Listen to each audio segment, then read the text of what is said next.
Hi everyone and welcome to my channel. My name is Valentina, and for those of you who are new here, this channel is all about personal and professional development. And boy, do I have a treat for you today. Today we're going to talk about this book, Level Jumping: How I Grew My Business to Over $1 Million in 12 Months by Mike Simmons. And we're going to have an interview with the author himself. So stay tuned, it's going to be great.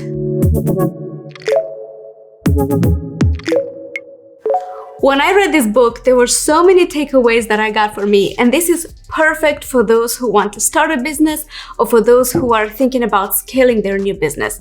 You might be the only person in a business right now, and you might be afraid to hire new people or to look for a partner. Everybody has the same limiting beliefs, and this book is so good into going granular about what those beliefs are and how to slay those dragons once and for all. I really like the fact that it's straight to the point, no fluff, and it's so packed with actionable tips. It talks about hiring, culture and team building, finding your why, and to me, it was so interesting because your why as an entrepreneur is not the same or not necessarily the same as the why of your company or the why of your employees or the why of your customers. So how do you go about finding that? That's actually one of the questions I'm going to ask Mike here in a couple of minutes. But it's so interesting and you just get so many aha moments, and that is the beauty of this book. But let's hear it from the author himself. Mike Simmons, welcome and thank you so much for joining me on this call. How are you today? I'm doing great. Thank you for having me. First of all, I appreciate it. And I'm excited. This is going to be fun. Yeah, I like your t-shirt. It says just start. Can you tell us a little bit about what this is? Yeah, it's sort of become my mantra, and it's it's sort of the driving theme behind what I do. And it's also the name of my podcast. It's called Just Start Real Estate. And, I spent a lot of years trying to get myself prepared to be in this industry that I'm in, this real estate industry. And, my problem was I was analyzing too much. I was overthinking it. I was letting fear and apprehension and everyone's opinion of me and the things that could go wrong, like all of these things hold me back. And all along, I just needed to start. I needed to get going because once I started, all of my fears melted away, all of my concerns, everything that was stopping me immediately evaporated. And I just was able to focus on what I wanted. And everything's kind of been, listen, along the way, there's bumps and bruises, but ultimately everything has been so much better in my life, my career, the way I feel about myself, just everything, my happiness level.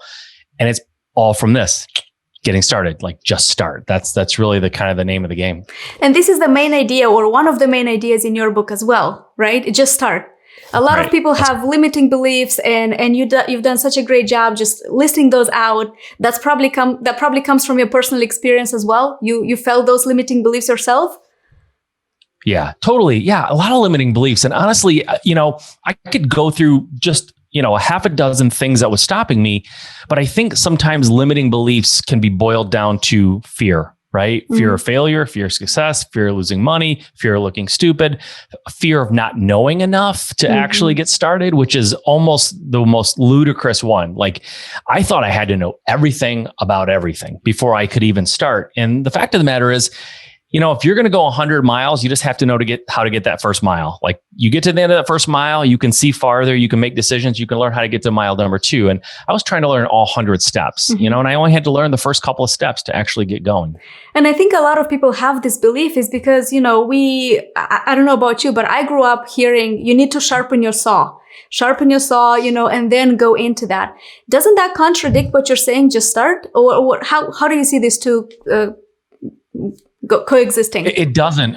Here's the difference. It's a little bit of a matter of opinion about what it means to sharpen your saw. What I was doing and what I see people doing is saying, I've got a saw and I'm sharpening it now, but I think I need another saw because my saw is not the best saw. And then I saw somebody else has a brand new saw. They just bought it. It's cool. I'm going to get that saw. And then you go, what if my saw breaks? It's sharp now, but what if it breaks? Like, will I look stupid if my saw breaks? Like, what about this guy's? He's using a chainsaw. Maybe I need a chainsaw, right? Mm-hmm. So I think sharpening your saw to me means, yes, like I would never advocate somebody jump into a business or an industry or a new life with no preparation, right? That's an unsharpened saw. But I think you have to sharpen your saw until it's sharp enough. Don't over sharpen it, and don't go out and get 10 more saws that you think all have to be sharpened before you can just start. You have a saw. Get it sharp enough and saw. And if it dulls, i.e. you get to a point and you don't know what to do, then you go back and learn, right? You resharpen your saw. Saws don't stay sharp, right? So let's not over sharpen it. Let's sharpen it once, get going. When we have to sharpen again, we'll sharpen it again. People just think they need 10 saws, the newest saw, that guy's saw, that lady's saw. And you got a saw, sharpen it, takes 5 minutes, get out there and get going. You just have to start, right? And just start. That's one right. of the things that I liked about in your book, I don't know if I can find it, but I actually highlighted it. I highlighted a lot of things in your book. But one of the things that I liked is that you will always make mistakes. Mistakes come with the territory of just starting. So there's no point in being afraid not to start because you're afraid of making mistakes. They will happen either way. So just go into it. Just learn by experience, right? Totally. Yeah. You can't learn to the point that you eliminate mistakes. It just doesn't happen, right? Like sports analogies are always fun. But Michael Jordan, the greatest probably athlete that's ever lived, he made mistakes. He missed shots. He did things wrong. He did things that weren't like the way he should have done them. But but he's the best ever, right? So you'll never be as great as that. That's fine. So you just realize you're going to make mistakes, right? Just learn from your mistakes. Like mistakes, this is one of the very few places in life where you can start like a business. You can start it, you can make mistakes and still make money. Or maybe you just don't make as much money. Maybe you even break even, right? But where do you get to go and learn for free or learn and make money while you learn and make mistakes, but still make money and still move forward? Like even failures move you forward in the game. Absolutely. Right? So you think you can't move forward unless but no, failures move you forward. Sometimes they move you forward farther because, winning, I think you learn more from losing, right? I'm not saying you should try to lose, but it will happen. And instead of feeling bad for yourself or getting down or thinking, why is this happening to me? Figure out how you can learn from that and not do it again. And that's really the big part of like getting started is, you're going to fail. Of course you're going to fail. I fail. You fail. Everyone fails. Michael Jordan failed. All the great people, athletes, leaders of countries fail, right? You fail. But it's what you do when you fail. Do you get back up? You dust yourself off, or do you lay there in a ball and cry? Yeah. And you also talk about being okay with the fact that your employees will fail as well. I think that speaks volumes about the culture of a company and you as an entrepreneur. But it was so important. Like a lot of people are afraid to hire, first of all. And second of all, they will think, well, what if I hire the wrong person and they make mistakes? And you say, it's okay. Give them the freedom to make mistakes. I think that's exactly what you said here. Not a lot of people would say that. A lot of people have this. Yeah. And if mistakes are judged by, did they do what I wouldn't have done and it didn't go well, then the only way to make them not make mistakes is to have them ask you everything. Right. Yeah. So employees who don't make mistakes are terrified to make them, number one. And if they even have to make a decision that remotely could result in a mistake, they'll go and ask. So they kind of cover their butt a little bit. Right. But who wants employees that have to ask you everything all the time? You might as well just do it yourself at that point. So employees are going to make mistakes. And honestly, when they make a mistake, sometimes your reaction might be frustration and maybe even like, gosh, I can't believe they did that. But the way that you react to them dictates what will happen next time. Will you get asked next time to make the decision and therefore you have an employee that's a robot and that can't think for themselves? Or will you tell them, hey, listen, I've made mistakes. I've done the same thing. Let's just move on. No big deal. We'll get past it. Right. Then they'll continue to have confidence. And employees without confidence maybe don't make as many mistakes, but they also don't make decisions. And if they're not making decisions, are you getting, the whole point of hiring is so that you can grow and you can have people who are better than you go into these roles and help your business go even farther than it could on your own. But if everyone utilizes your brain for everything, your company can never grow past what you could do with it. Right. And listen, we all know that there's areas of your business where if you're an entrepreneur and you're by yourself in your business, you have no employees, you're good at some of the things you do. Like there's probably one or two things in the business that you're just really, really good at because you just excel at it, right? And there's also one or two things that you're really, really bad at. And so bringing employees in, bringing in people who are better than you in certain areas is how you grow, right? If you make all the decisions, you're making decisions about the things that you weren't that good to begin with. So bring someone in who's good and let them run with it. And that's how you grow. Right. I really love that. Can you imagine if everyone who worked for you, Val, at the company had to call you every time they had to make any decision at all and say, Val, what do I do? Like, you would never get anything done. You would be ineffective and they would be ineffective and the company would start grinding to a halt. So you have to trust people. And when you trust people, it's like kids, right? If your kids do something wrong, do you scream at them, tell them they're stupid and they'll never be good at anything? Or do you go, okay, well, let's figure this out. You know, it was a mistake, but let's not do it again. What do you think we can learn from this? Like, not that your employees are your kids, but let's have some grace with your employees too, right? You don't have to treat them poorly just because they're not your kids. Right. Absolutely. Now, another thing that I liked about this book is, and this was a challenging idea for me. This was a big aha moment for me, the why. Your why as an entrepreneur might not necessarily be the same why as your company's. And then it's not just your why and the company's. You also have the employees' whys, the customers' whys. How do you, I mean, they can be so different. How do you merge them all together so it makes sense for the business? It can run smoothly. How do you figure that out? So when it comes to my why versus my company why, what if my why is to make my kids proud? Andrea and Lindsay and Blake, my kids. I want to make them proud. That's my why. How can that be my company's why? Is that going to motivate you, Val, to make Andrea, Lindsay, and Blake proud? Like, it'll be nice, but it's not going to get you up in the morning invigorated, right?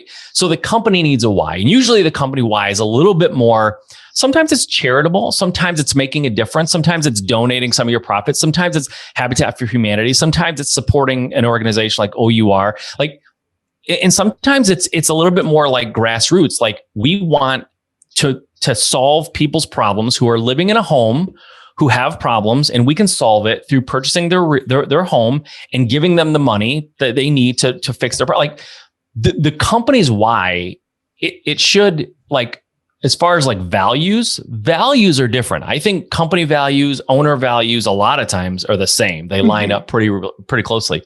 But the why, what makes you want to go into that job and really do a great job? It's because that company cares and we help people and we give back to the community and we employ people that are awesome and they have families. Like, that's a good company why. My why is, you know, maybe I want to have a vacation home in Florida and I want to create a legacy for my kids, right? Like, that's my why. Now, your why, as someone who works for me, potentially, it's important that I know your why, because your why is what makes you come to work every day. It's what makes you feel fulfilled. It's what makes you feel like this is the company you want to work at. So the sooner and the better I can get to know you and why you do what you do. And maybe it is your kids, maybe it's your husband, maybe it's your wife, maybe it's your whatever, your grandma, your mom, you're taking care of your parents. They're old, they're in, you know, nursing homes, or they're living with you. Like, what is it that makes you go? That's your why. And as an employer, it's my job to know what makes you go, right? When it comes to like partners or other companies that we deal with, you got to know what their company vision is, because you need to be able to speak to that too. When you're talking to other owners of other companies or employees and you're trying to do strategic partnerships or whatever, you're going to align on certain things.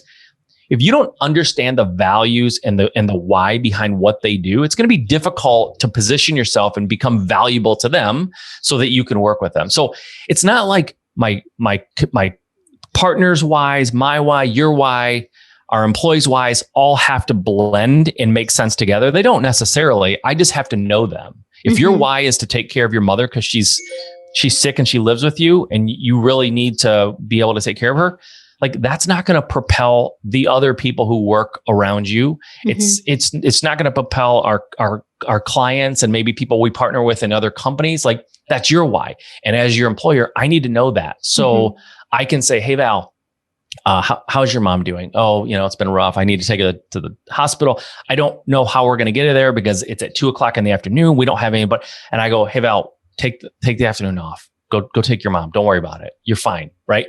Whoa. What did that just do? Now that just created a bond between the company, me, you, and you go, wow, this person really cares. Like, who else would just say, leave in the middle of the day and go take care of your family? We got you. We got your back. Right? Like, that's powerful. That's why you have to know everybody's why, so you can be effective and give them what they want. Because if I said, hey, Val, I know you really need to leave at 2:00, but you know what? I'm just going to give you a $50 bonus today, but you got to stay, right? Yeah. But I'll give you a $50 bonus. It's like, it's not money. It's not the money. No. It's not the money. It's what you need is what is important. And you need time, and I'm offering you money. I don't know your why. So I'm throwing money at you thinking, I can tell you're a little bit down. You're stressed. I don't even ask why. So I don't know about your mom. I just think you're down because maybe your bills or you just want more money. Hey, I'm going to give you a $500 bonus. That doesn't help your situation. I need to know your why. So that's why it's so important. And it can be even worse. A lot of companies, they look at just KPIs and they know the company's why, the entrepreneur's why. And it's like, this is what I need to achieve. This is who I need to employ to help me get there. So you work, right? But that just creates a lot of other problems because you don't get loyalty from those people. They will leave the minute they have something else available, right? So if you know their why, it's not just being human, but it's also just making sure that it's you get their loyalty and you get their buy-in so they can help you in your business. And like you said, nobody's going to be as motivated to grow your business as the owner is. But if you care about them personally, you do get more motivation from them than if you wouldn't care otherwise, right? Yeah. So totally. And there's a movie quote that's obscure, but it's a movie called Office Space. And what will happen if you don't find what motivates your employees, they will do just enough to not get fired. That's how hard they'll work, just hard enough not to get fired, right? Exactly. And that's not what you want. Yeah. So can you tell us a little bit about what does a boss look like? Does he or she have to be super strict? And you mentioned in your book that you have two personalities. You have a fun side. You like to, to make jokes, to have fun with friends. But at work, at least at some point in your life at work, you are very strict and all business like. What's the situation now? Do you combine these two? Can you be yourself does a boss have to be completely strict or, how does it work? Yeah, I used to think work personality and home personality were kind of different. I'm a youngest child, first of all, in my family. So I was a real antagonizing young kid. I tried to frustrate and make my older siblings, mad sometimes. And I do have a silly sense of humor, right? And there's a place for that. And I used to not know there was a place for that. So that was never there. And I was dead serious all the time. And when you try to be serious all the time, you come off as mad or mean or grumpy or unhappy. That's just the way you look. I try to be serious all the time. So what I've learned, and it's a little bit, listen, this is the most like art form of being a boss is knowing when to push, knowing when to be serious, and knowing when to let up and be a little more silly and playful and personal.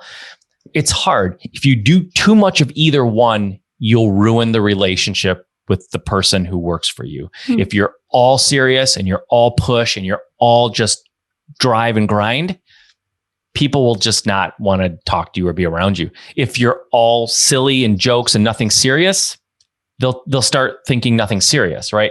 So it's real tough. And it honestly is, the more I do this and the longer I've had my own company, the more I realize, and it sounds a little bit condescending, and I swear I don't mean it to be, but running a company is a little bit like running a family. Your kids need to know you care. They need to know that you can have fun and they can make mistakes, but they also need to know where the line is, and they need to have boundaries, and they need to understand when it's time to be serious. Employees are the same way. A company is the same way. Like, you have to be serious. If we make a huge mistake and lose tons of money and really, mess up a deal, and the seller's life is now ruined because we didn't buy and people are laughing about it, thinking it's no big deal. Like, that's a problem. Everything can't be a joke. Everything can't be funny. There's a time and a place. But when things are going a little bit well and things are running smoothly, and you see the opening to be a little bit light and loose and make jokes, great. Like, that's the time to do it. But if the employees don't know where that line is, and there has to be a line, if they don't know where the line is, then they'll cross it because they don't know where it is, right? So it's one of the biggest juggling acts you have to do, but you have to do it, because if you think you can be all Mr. Fun and joking around and get what you need done and the company's gonna be successful, it won't. It just won't. The other side is a formula for disaster too. So it's finding that balance and knowing when it's time for you as a boss. Even there's a time when it's not appropriate for you to be a goofball, and there's a time when it's not appropriate for the employees to be a goofball. sometimes there is a time to be a goofball. There is time for that, and you have to learn where it is. And unfortunately, it's different for everybody. It's different for every company. Some people, I've had people that work for me that it was very easy for them to cross the line. If I gave them too much silly, they crossed the line fast because they wanted to just be silly all the time. So I had to be a little bit more serious around them more often. There's other employees that are like, their default is serious and they're all business. And sometimes you have to work at them a little bit to get them to loosen up and be a little bit more silly and have a good time a little bit. So it depends on the person. When you're in a family, it depends on your kids. Some kids, they know when to be silly and when not, and some don't. You have to work on that. So it's a little bit like being a parent. And I think when you're in a company and you're not the owner, but you have people who work for you, same thing, no different. It's a little bit like being a parent.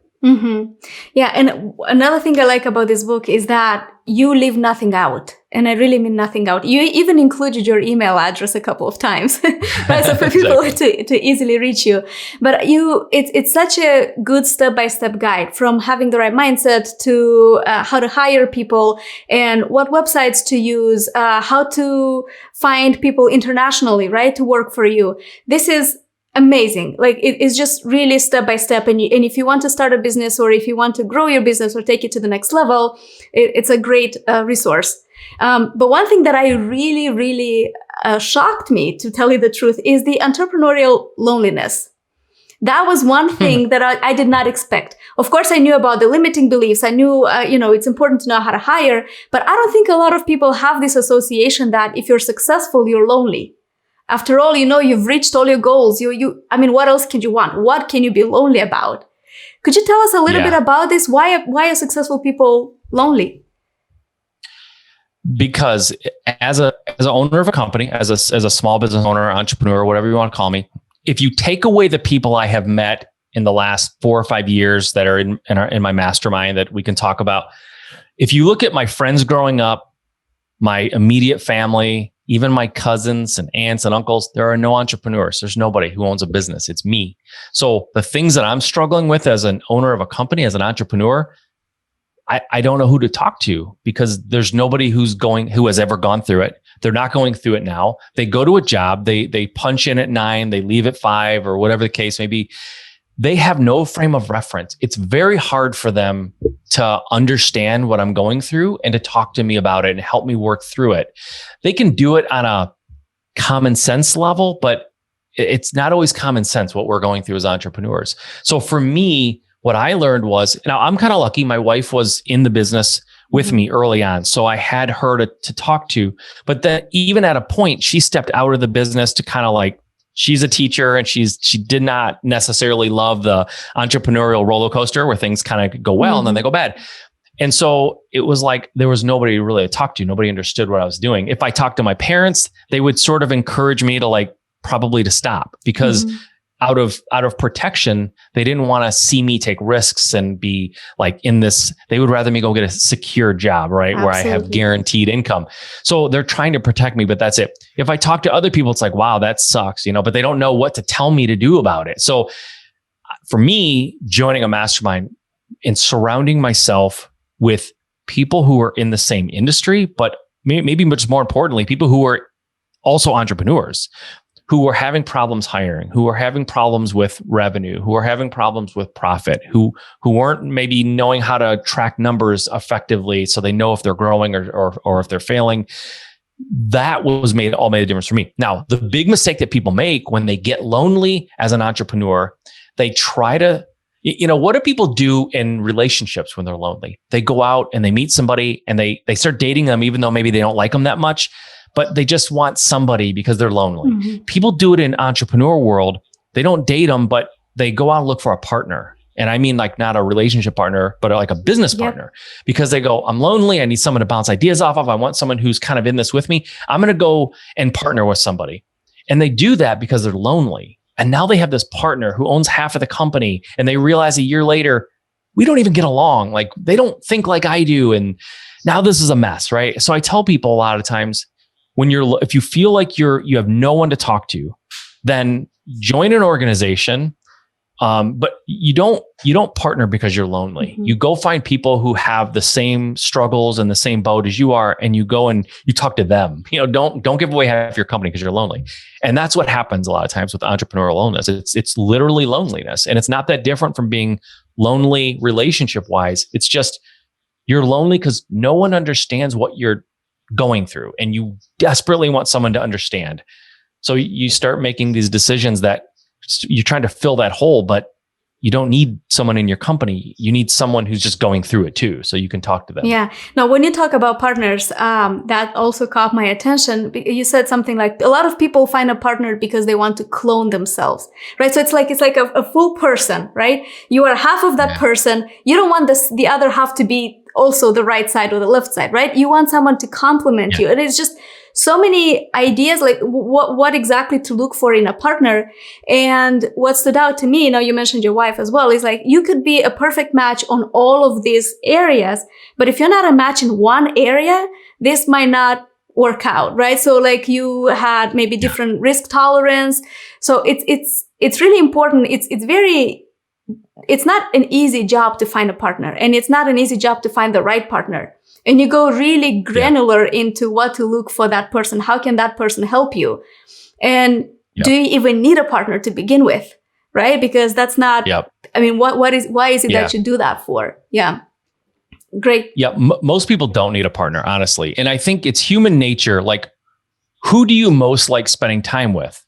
People like you. Like, I want to spend time with people who are just like me because we'll like the same movies. We'll enjoy the same leisure activities. We have the same opinions. And that's fine for a friend. It's not fine for a business partner. Right. If you find someone, like you said, where you clone them and you have a clone of you, that's great. You've just doubled down on what you're already good at. So if you're a really good salesperson, like really, really good at sales, don't make the person you partner with someone who's really, really good at sales. You don't need someone you're good at sales. Find someone who's good at something else that you're not good at, and they complement you that way. Even in relationships, it's nice to have someone who agrees with us, but eventually that gets boring too. You kind of need someone who challenges you and has different opinions. And as non-intuitive as that sounds in a relationship, it's actually true. But in business, it's critical. Like if you just clone yourself, great. You have more of you. That's useless. You need more of somebody who's opposite of you. Yeah, you have more of your good sides, but you also have more of your bad sides, right? Yeah, you've just become twice as bad at what you're already bad at, And when I say different than you, I mean skill set wise. That's what we're talking specifically, because you're right. Things like risk tolerance and all this stuff, those all have to be aligned, right? You need to be aligned in a lot of ways, but in skill set wise, it has to be something different. Like, so for me, I made the sales analogy. I'm not good at sales. Mm-hmm. So for me, bringing in a partner who is really good at sales was a humongous benefit and a big weight off my shoulders, because I could stop trying to do the thing that I'm not designed to do and let them do it. And I focus on things they're not great at. Mm-hmm. So yeah, it's super important not to clone. But it feels like the right thing to do when you're doing it at the time. It feels right. Like, oh my gosh, we get along. We finish each other's thoughts. This is so great. Right. No, that's horrible. That means you don't even have somebody else thinking differently than you, which means you don't have fresh ideas. It's all your ideas being said twice. Like, that's terrible. Yeah, you bring really, really good examples in practice. What you went through, your experiences, what you learned from that. I think those who read this book will really find it useful that you make it so practical and so easy to understand. Thank you. You also mentioned Mastermind. You also connected loneliness with Mastermind, and I know you're going to be a speaker at an event really soon in October, in a couple of weeks. I don't know if you can share what you're going to talk about at the event, but are you touching upon what is in this book? I'll tell you what, I am going to talk about what I'm talking about the event. And I don't care what anybody thinks, Val. I'm going to put it on your show. You're going to get the scoop. So yes, I'm in a mastermind called 7-Figure Flipping. Okay. The mastermind, if you look at a graph of the growth of my company, it'll look like this. Let's see if I can do this. It'll be sort of flat, sort of going up. And then at one point it goes straight up almost, right? What happened right when it went straight up? Like, what happened right there? So that's what happened. But the mastermind, I joined 7-Figure Flipping. I surrounded myself with people who were in the same industry, going through the same struggles. I was surrounding myself with people who were farther along in their journey than I am. And they were able to give me some advice, which was huge. So yeah, 7-figure flipping changed my life, changed my business.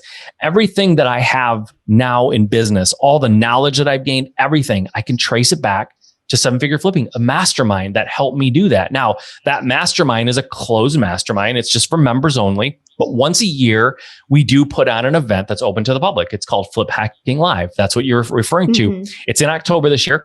I've spoken at every single one, not because I have to, not because someone's making me, not because I feel guilty. I do it because I believe the mastermind literally creates businesses and saves lives. And when I say saves lives, I mean people who are in businesses and they're struggling, they're losing money, they're frustrated, they're thinking they're going to have to go back to a 9 to 5 job, or they're in a 9 to 5 job and it's killing them and they can't get out because they don't know what to do. This mastermind and this event, I've seen it change lives. I've seen it take people from the audience writing notes, not knowing really anything, to people with $1 million businesses. I've watched it happen. And I'm going to be speaking at it again this year. It's all virtual. It's on the 15th, 16th, and 17th. And it's going to be amazing. And what I'm talking about specifically is I started my business in 2008, my real estate business. 2008, there was a huge downturn that had just happened in real estate. Property values were plummeting. People were going through foreclosure. And from a homeowner perspective, it was like the worst time ever for real estate. For an investor, it was the best time ever. And I didn't know what a great opportunity I was in back in 2008, 2009. I had no idea. I was new. I didn't know how to take advantage of the situation. I didn't know what to do to make sure I maximize things for my business. So what I'm going to talk about at Flip Hacking Live is, what do I wish I knew back then? What would I tell myself if I could go back and give myself advice of what to do during that time? What would I tell myself? Because guess what? A similar market is happening. It's about to happen. Things are about to go similar. It depends on who you ask. If you ask some people, they're going to say it's not going to be as bad as 2008. You ask other people, they say it's going to be very much like 2008. And I have talked to people that know very much what they're talking about. And they have told me, Mike, it's going to be worse than 2008 in terms of values and people going in foreclosure, right? Which is sad, but it does mean that there's an opportunity for business folks and business owners to do something and position themselves to be successful, right? So at Flip Hacking Live this year, there's going to be a lot of focus on helping people understand how to prepare for the coming market. And it's coming, guys, right? It's like wintertime. Awesome. You live outside, winter's coming. You better start building shelter. You better start figuring out what you're going to do for food, right? People who don't, metaphorically, are going to die during the wintertime, right? Don't die. We want to help you. We want to save your life during this downturn that's coming. We want to tell you how to do that. That's what Flip Hacking Live is going to do this year. This is amazing. I will leave a link below in the description, both for your book and for Flip Hacking Live for anyone who's interested. And this book, even though you do talk about real estate investing a lot, it's not just for real estate investors, right? This could be applied by anyone who wants to start a business or anyone who wants to take it to the next level. And I think totally. Yeah, there's a lot of great value here. I am not gonna miss Flip Hacking Live this year because I look forward to seeing what you have to say.